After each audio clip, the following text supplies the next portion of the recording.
আসসালামু আলাইকুম, welcome to Julius kitchen. আশা করি সবাই ভালো আছেন। আলহামদুলিল্লাহ, আমরাও সবাই ভালো আছি। আজকে আমি দেখাবো মোগলাই পরোটা রেসিপি। আশা করি আমার রেসিপিটা ভালো লাগবে। যদি ভালো লেগে থাকে ভিডিওতে একটা লাইক দিবেন এবং পরবর্তী রেসিপিগুলো দেখার জন্য চ্যানেলটাকে সাবস্ক্রাইব করবেন। আর যারা ফেসবুকে দেখছেন তারা পেজটাকে ফলো করবেন। যারা সাবস্ক্রাইব এবং ফলো করেছেন তাদের সবাইকে অসংখ্য অসংখ্য ধন্যবাদ। চলে যাচ্ছি প্রস্তুত প্রণালীতে।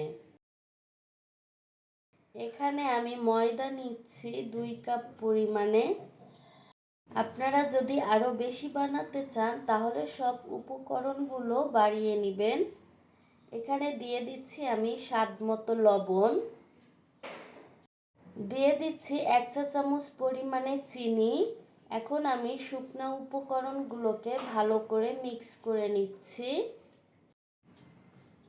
সবাই একটা লাইক দিয়ে দিবেন। মিক্স করা হয়ে গিয়েছে। এখন আমি দিয়ে দিচ্ছি 2 টেবিল চামচ পরিমাণে সয়াবিন তেল। এটাকেও আমি ভালো করে মিক্স করে নিচ্ছি।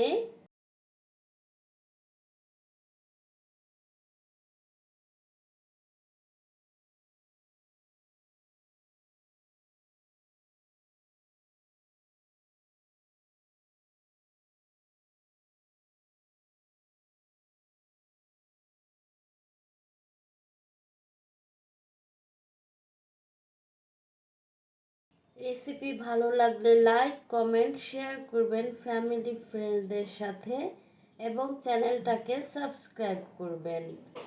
এটা মিক্স করা হয়ে গিয়েছে। এখন আমি দিয়ে দিচ্ছি পানি। আমি অল্প অল্প পরিমাণে পানি দিব আর মিক্স করে নিব। খুব শক্ত না এবং খুব নরমও না, এমন একটা ডো তৈরি করে নিতে হবে। একবারে পানি দিতে যাবেন না, তাহলে বেশি হয়ে যেতে পারে। অল্প অল্প দিব এবং মিক্স করে নিব।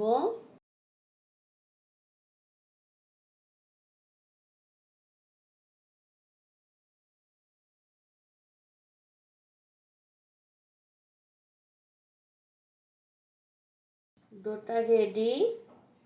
এখন আমি এর উপরে সামান্য একটু তেল দিয়ে দিব যাতে ডোটা ড্রাই না হয়ে যায়।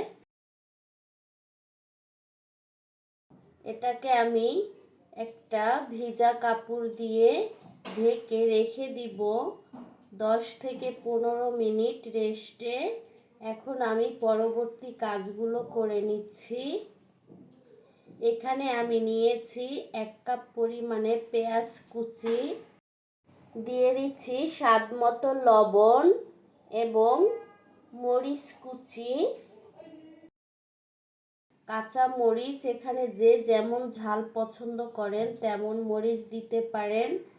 দিয়ে দিচ্ছি ধনিয়া পাতা কুচি 1 টেবিল চামচের মতো, দিয়ে দিচ্ছি হাফ চা চামচ পরিমাণে ভাজা জিরা গুঁড়া। এখন আমি একটু কষলিয়ে নিচ্ছি, তাহলে পেঁয়াজটা সফট হয়ে যাবে।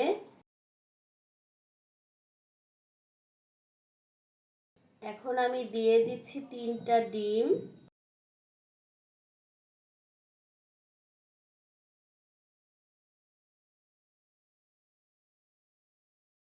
এটাও মিক্স করা হয়ে গিয়েছে। এখন আমি ডোটাকে, দেখুন কতটা সফট হয়েছে, ডোটাকে একটু মথে নিচ্ছি।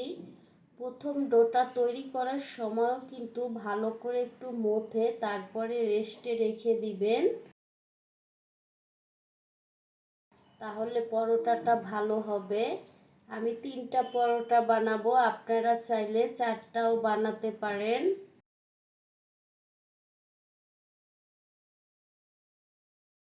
অবশিষ্ট 2টাকেও আমি একটু ঢেকে রাখছি, তাহলে কি হবে, ড্রাই হয়ে যাবে না আর একটা তৈরি করতে করতে। এখন আমি একটা রুটি তৈরি করে নিব।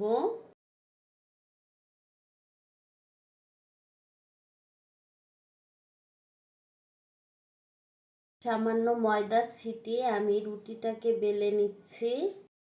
খুব সহজেই আমরা কিন্তু বাসায় মোগলাই পরোটাটা তৈরি করতে পারি। এটা ছোট বড় সবাই খেতে খুব পছন্দ করে। বিকেলের নাস্তায় চায়ের সাথে খেতে দারুণ লাগে। এই ধরনের একটা পাতলা রুটি তৈরি করে নিতে হবে। একটা মোগলাই পরোটা তৈরি করব এবং ভেজে নিব, পরবর্তীতে আবার একটা তৈরি করে তারপরে ভেজে নিতে হবে।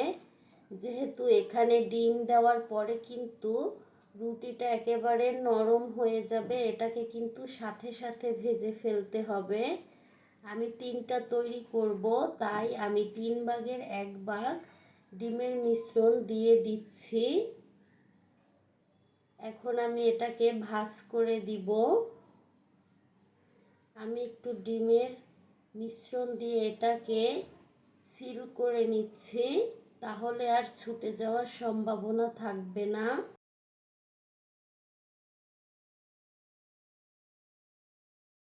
এভাবে এটাকে লক করে দিতে হবে।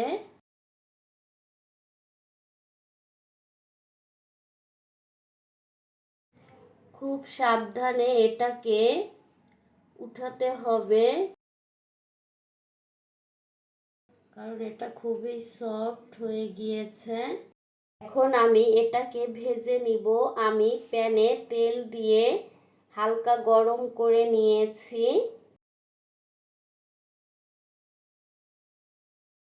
তেলটাকে খুব বেশি গরম করে তারপরে পরোটাটা দিবেন না, তাহলে কি হবে, পরোটার উপরটা পুড়ে যাবে বাট নিচে এটার ভিতরে হবে না। তাই এটাকে একটু মিডিয়াম গরম করেই পরোটাটা দিতে হবে। এখন কিন্তু চুলার আঁচটা মিডিয়াম লোতে রেখে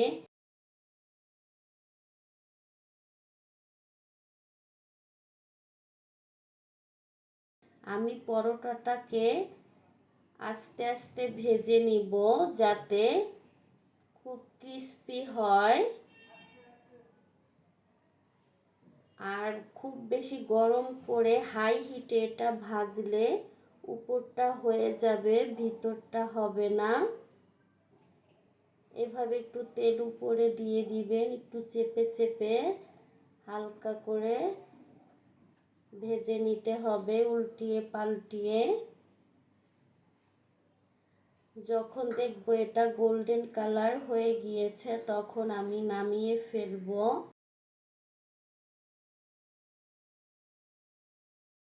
এটা আপনারা সসের সাথে সালাদ দিয়ে খেতে পারেন। খুবই মজাদার একটা রেসিপি মোগলাই পরোটা।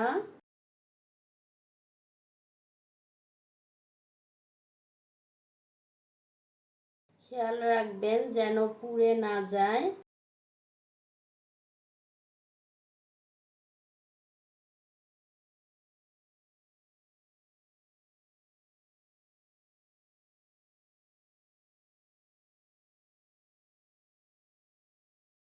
এখন আমি এটাকে তুলে নিব।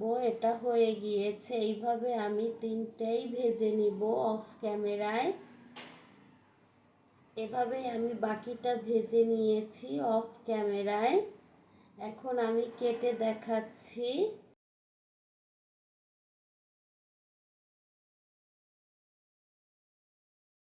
রেসিপিটি দেখার জন্য সবাইকে অসংখ্য অসংখ্য ধন্যবাদ।